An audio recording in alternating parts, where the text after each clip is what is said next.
saya mengundang Pak Prabowo sebagai Menhan.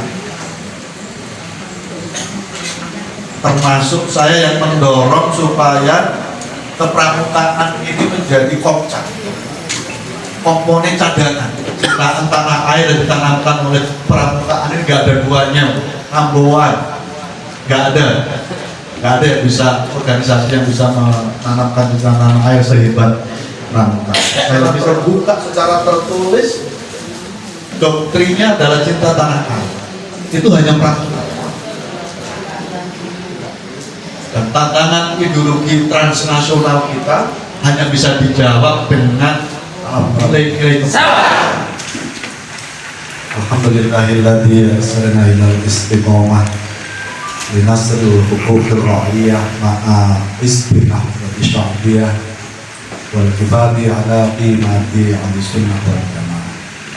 Wassalatu wassalamu ala sayyidina Muhammadin al-Abdul wa kafatil ummah litakuna hayatukum rasyidatan wa sa'idatan. Yang saya hormati, saya banggakan Kak Yana sekaligus Kepala Dinas Perhubungan, tepuk tangan untuk beliau. Ini luar biasa beliau ini, wakaf sekaligus Kepala Dinas yang nggak nyambung urusannya. Hanya orang-orang yang berkarakter dan yang berkomitmen, berdedikasi, saya kira yang bisa bekerja pada ranah yang sebenarnya berbeda. Dan itulah kader pramuka kita. Sekali lagi tepuk tangan untuk Yana. Kak Abah Tony, salam hormat saya pada beliau. Dengan umur yang sudah luar biasa, pengalaman yang panjang, dia masih berkenan terus membimbing kita, menemani kita. Dan ini cerminan sekali lagi dari jiwa kita. Susah kita ketemukan selain di militer itu individu jiwa yang disiplin, yang semangat, yang dedikin, tidak ada lain saya kira kecuali kamu. Dan untuk itu kita apresiasi, kita tepuk tangan lagi kepada Kak Romdoni, seluruh jajaran dari Waran di Kecamatan Cikarang Utara, kepada kakak-kakak sekalian yang hadir, Mabigus di Kecamatan Cikarang Utara, tepuk tangan semuanya yang hadir. Ada 4 hal objektif yang ingin saya sharingkan pada kesempatan yang baik ini sebagai tanggung jawab saya di Komisi 10. Kebetulan acara ini Komisi 10 ini membidangi bidang pendidikan, pemuda, olahraga, dan kepariwisata. Jadi membidangi 3 kementerian, 5 badan.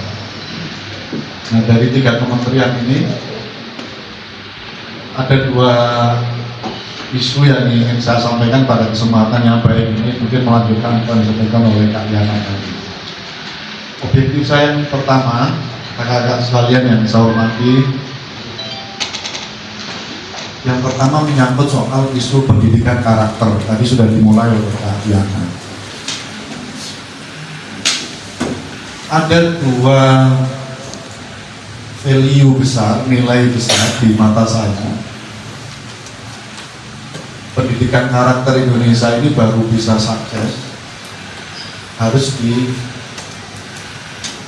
oleh 2 value besar ini, yaitu pendidikan karakter yang berbasis agama. Yang kedua, pendidikan karakter yang berbasis value kepramukaan.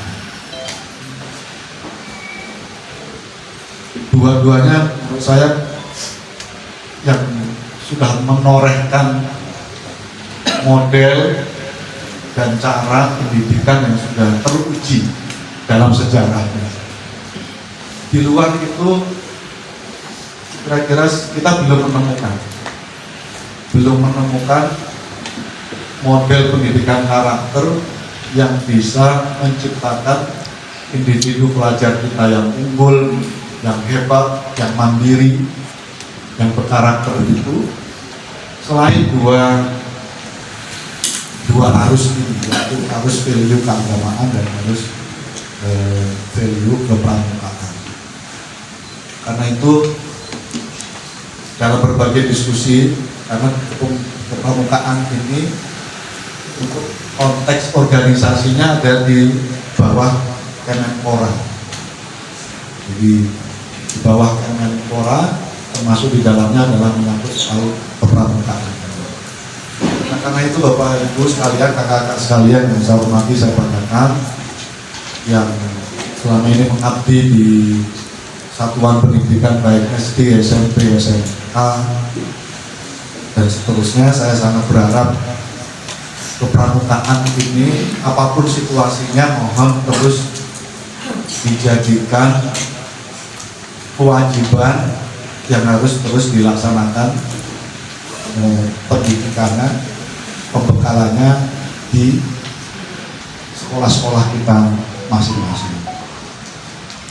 Karena kecenderungan hari ini sebagaimana kita ketahui bersama Kak Yana, di beberapa sekolah swasta masih menempatkan kepramukaan sebagai opsional, tidak sebagai keharusan.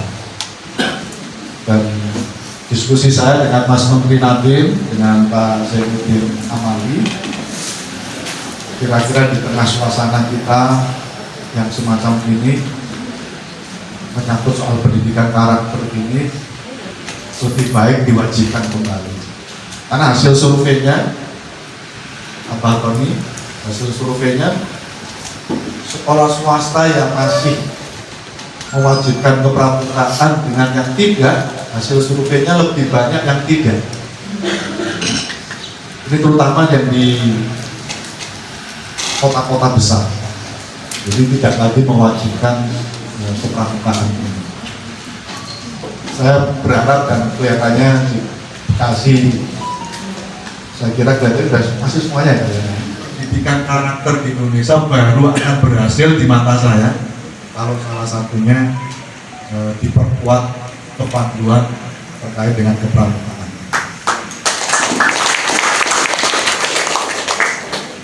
Karena nanti kesitunya bagaimana dikeluhkan oleh Kak Yana, kalau kesitunya ini terus dikawal, ya insya Allah akan menjadi bagian dari refleksi penganggarannya. Nah, sebagaimana sampaikan oleh Kak Yana, sangat betul sekali.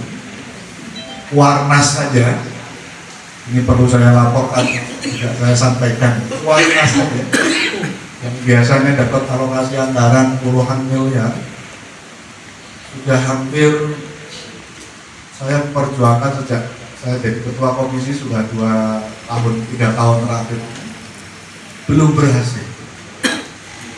Walaupun ada kenaikan tapi belum maksimal. Sampai teman saya, kebetulan yang Didi Yusuf, wakil saya, ketua komisi 10 ada, komisi 10, Didi Yusuf, salah satu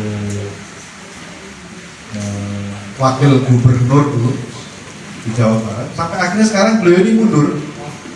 Dari salah satu ketua Kewarnas, beliau akhirnya mundur. Saking ini kok susah banget ini memperjuangkan.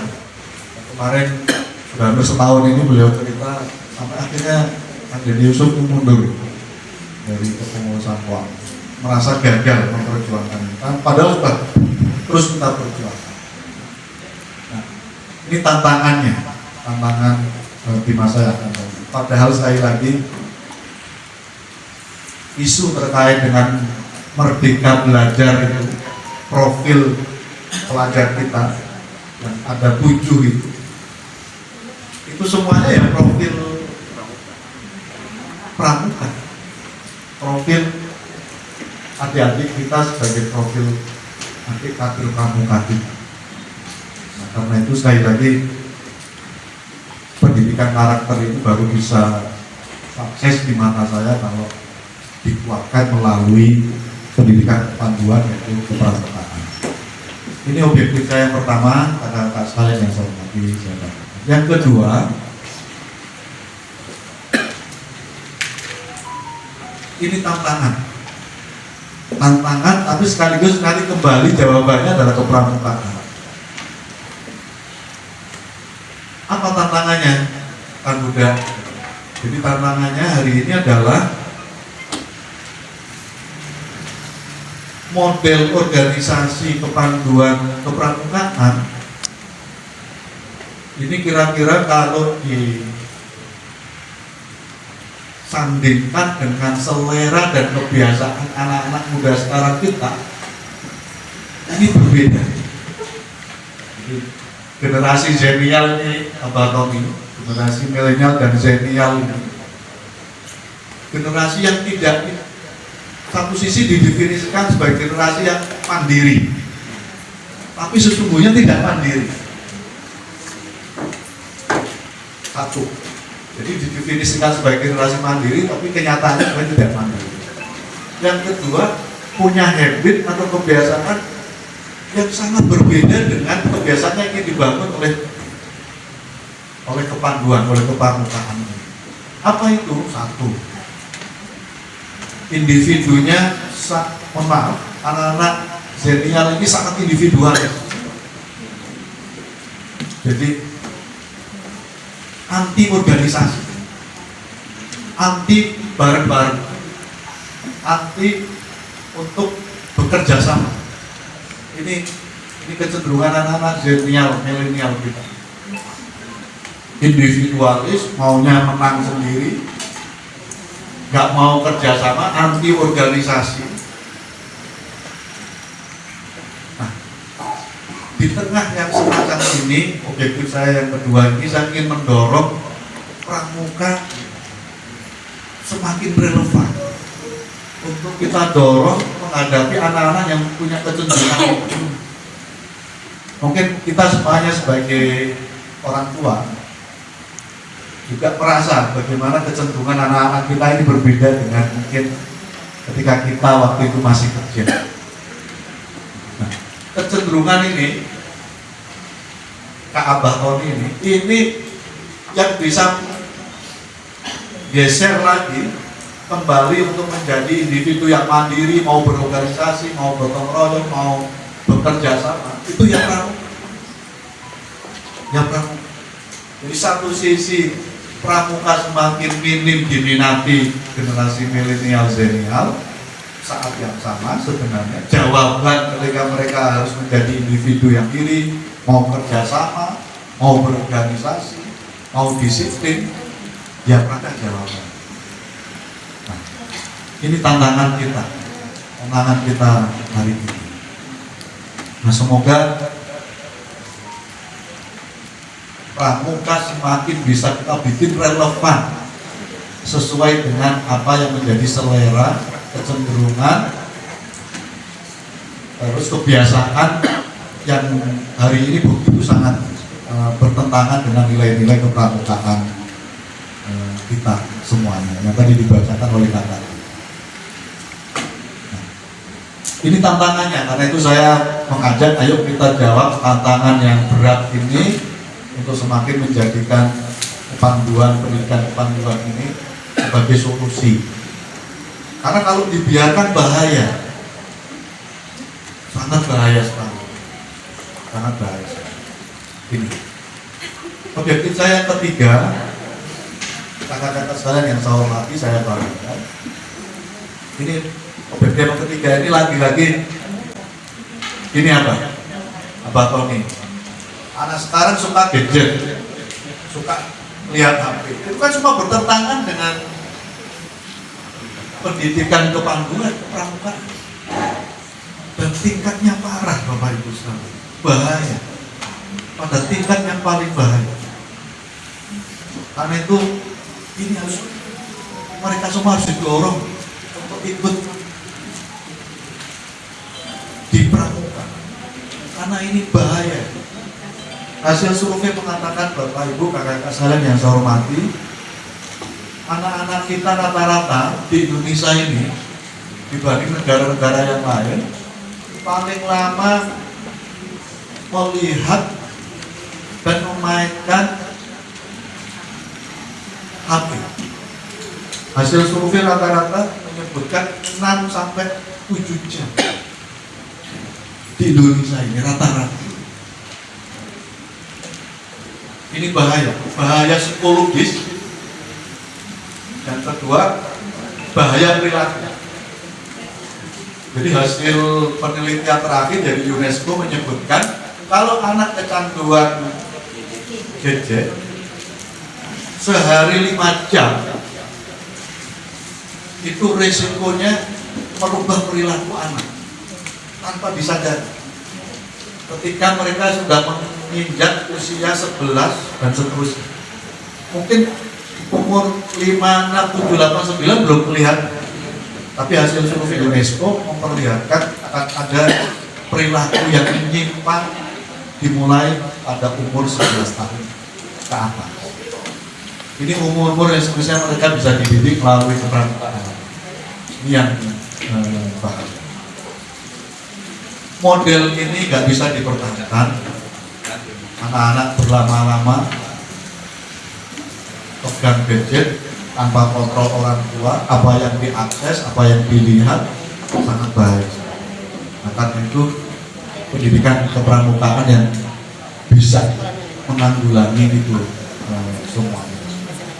Nah, karena itu saya mendukung sepenuhnya, karena dan saya juga berjuang di Jakarta supaya anggaran kepramukaan ini melampaui anggaran keolahragaan.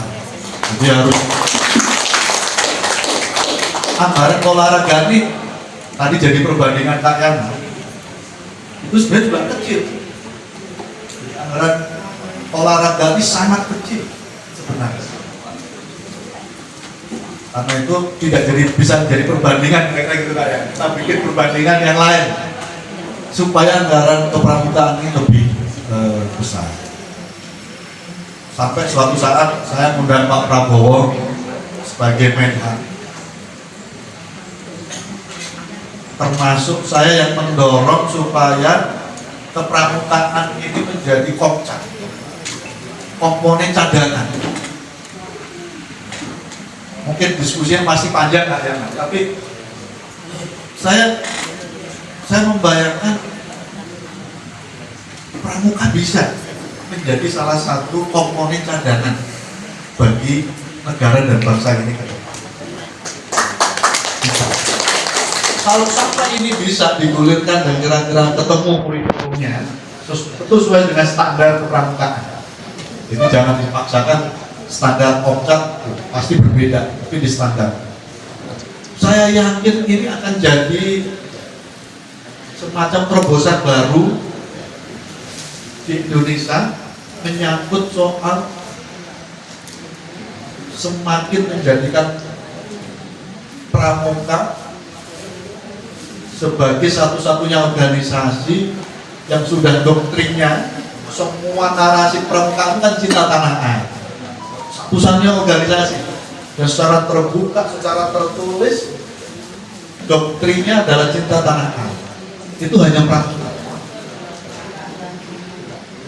Dan tantangan ideologi transnasional kita hanya bisa dijawab dengan nilai-nilai kepramukaan. Karena pramuka lah yang satu-satunya biasanya menanamkan cinta tanah air. Kalau yang diskusi soal ini saya makin cinta sekali kita terhadap pramuka.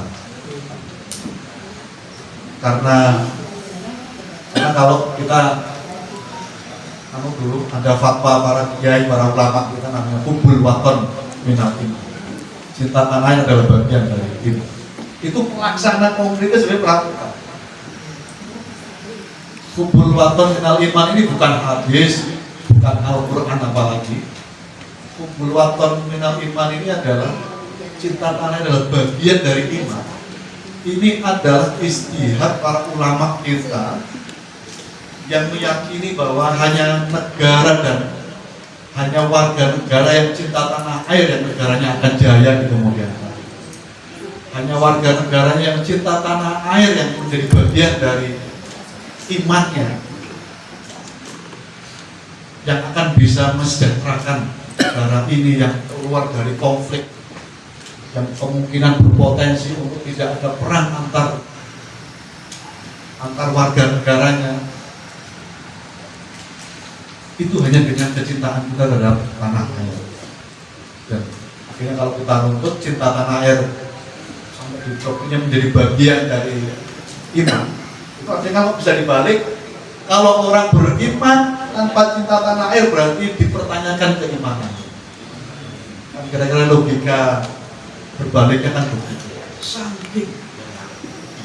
Karena itu kita bersyukur satu-satunya di dunia ini mayoritas muslim yang kecintaan terhadap tanah airnya melebihi segala-galanya. Itulah Indonesia. Indonesia. Jadi kalau di Timur Tengah nggak ada sehebat-hebatnya para ulama di Timur Tengah, di Mesir, di Afghanistan, di Iran, nggak ada ulamanya yang mampu menanamkan kecintaan tanah airnya seperti di Indonesia. Karena itu di sana tiap hari konflik, perang antar sesama muslim sendiri. Karena apa? Karena tidak menempatkan cinta tanah air di atas segalanya. Yang akan di sana kecintaan terhadap kabilahnya, sukunya. Karena itu antar suku konflik terus menerus. Apa yang terjadi? Pendidikan tidak bisa dilaksanakan, kemiskinan di sana makin parah. Di Indonesia mungkin masih ada masalah kemiskinan kayaknya. Kalau kita tidak cinta tanah air, dengan persoalan kemiskinan kita sudah bisa konflik horizontal terbuka kita ini. Nah, sekarang PR negara dan bangsa ini satu sebenarnya. Bagaimana supaya kita secepatnya terentaskan dari kemiskinan, supaya cepat sejahtera, supaya cinta tanah air kita ini lebih benar-benar jalan ke depan. Karena itu sekali lagi kecintaan tanah air yang ditanamkan oleh pramukaan ini gak ada duanya. Namboan, nggak ada yang bisa, organisasi yang bisa menanamkan cinta tanah air sehebat pramuka. Sekali lagi saya apresiasi. Yang terakhir, objektif saya yang terakhir, kami di Komisi 10 ada agenda melakukan revisi undang-undang kepramukaan. Karena itu saya mohon masukannya. Insya Allah akan kami masukkan dalam prolegnas tahun 2023 terakhir, supaya apa-apa yang selama ini belum tercover dalam substansi muatan undang-undang kepramukaan, tolong disampaikan ke saya, nanti akan kita perbaiki. Itu satu. Jadi apa yang belum dan sebagai semangat untuk melakukan perbaikan nanti kita masukkan dalam revisi undang-undang kepramukaan.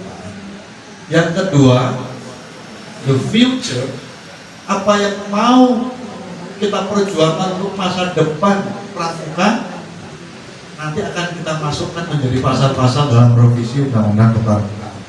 Tadi Kak Yana sudah ngasih input ke saya menyangkut soal penjenjangan tadi itu yang dirasa sudah tidak relevan.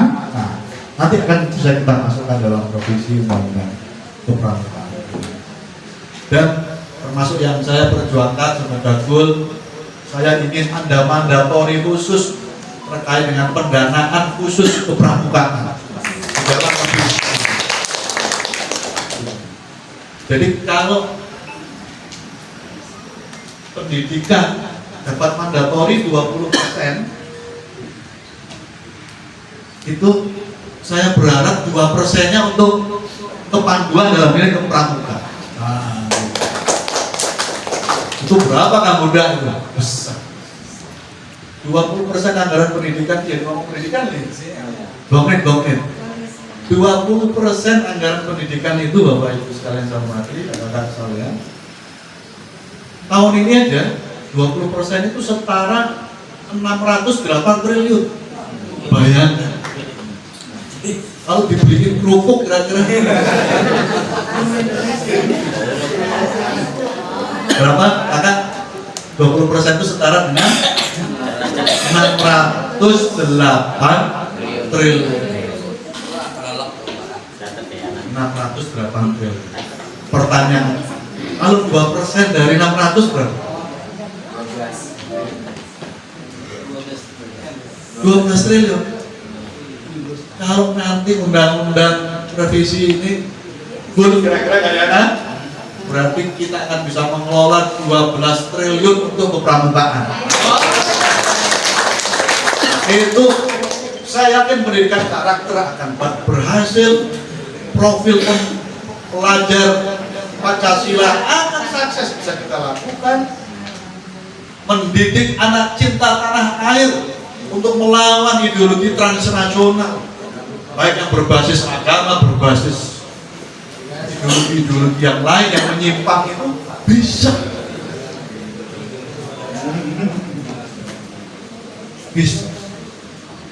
Karena hasil survei dan Hanas terakhir mengatakan, Abah Tony, bahaya yang mengancam masa depan Indonesia adalah ideologi transnasional. Saat yang sama yang paling mengancam masa depan Indonesia adalah lunturnya kecintaan tanah air anak-anak muda kita terhadap Indonesia. Itu yang paling bahaya ancaman kita. Bukan perang yang sekarang terjadi antara Rusia dan Ukraina, bukan. Lemhanas melansir ancaman paling bahaya masa depan kita adalah lunturnya kecintaan anak-anak muda kita terhadap tanah air. Di Bekasi, Kak Yana pasti merasakan ada banyak kelompok yang menyatakan paling benar, ini kafir, ini itu dan seterusnya. Ini menyimpang dari ajaran leluhur para ulama kita. Tidak boleh agama dijadikan suluh api untuk memerangi orang, nggak ada cerita. Agama itu juru nilai untuk kita saling berdamai dan saling mencintai, termasuk mencintai tanah. 600 triliun, 20%, sayangnya sepenuhnya bukan untuk fungsi pendidikan. Belum sepenuhnya fungsi pendidikan. Mau dipakai apa Kang Huda? Nah, kira-kira itu nanti forum lain lah, nanti kita bahas. Yang dipakai untuk sepenuhnya fungsi pendidikan berapa dari 600 triliun? Tidak lebih dari 200 triliun. Karena itu isu-isu pokok pendidikan kita belum selesai. Isu kejateraan guru masih terkatung-katung, betul ini? Ini yang PNS dan yang honorer coba angkat tangan. Masih banyak yang honorer? Honorer swasta maupun negeri masih banyak? Belum selesai sampai hari. Yang PNS pun masih terbatas, betul? Masih kalau ada anaknya pengen kuliah masih susah, harus nabung dulu, susah kan? Banyak hal. Nah karena itu PR. Isu fasilitas tadi yang dikeluarkan oleh Ibu Epsek di sini, bangun sekolahnya rumit, udah ngantri bertahun-tahun, sebelah ini belum terbangun. Karena apa?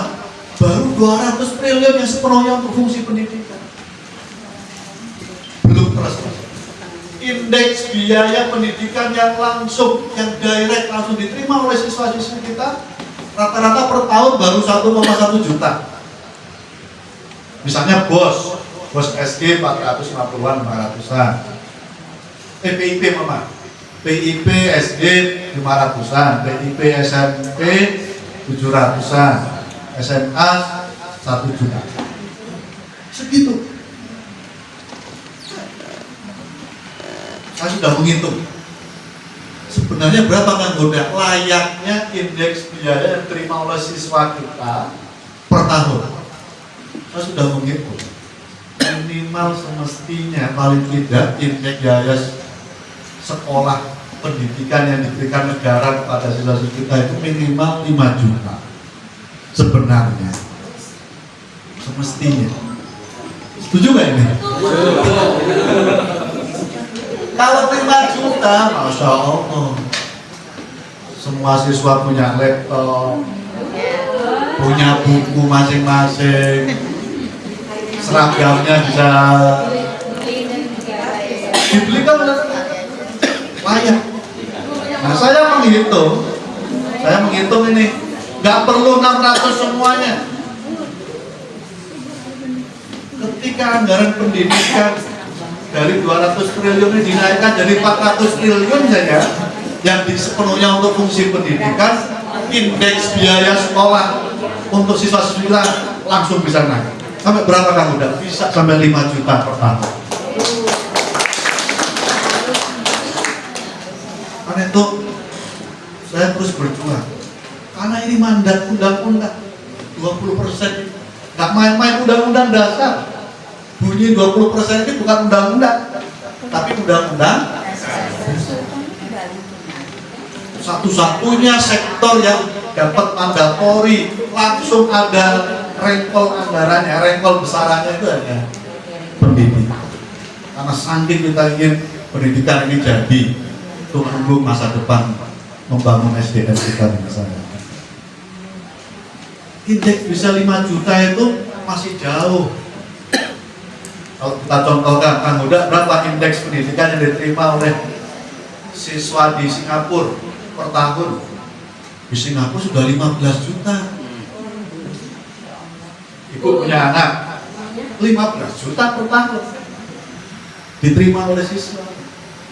Karena itu maju pendidikan. Gurunya gajinya rata-rata, kalau diomongin nanti nelangsa ini. Nggak apa-apa. Kalau di terus rupiahkan, guru itu gajinya rata-rata 60 juta.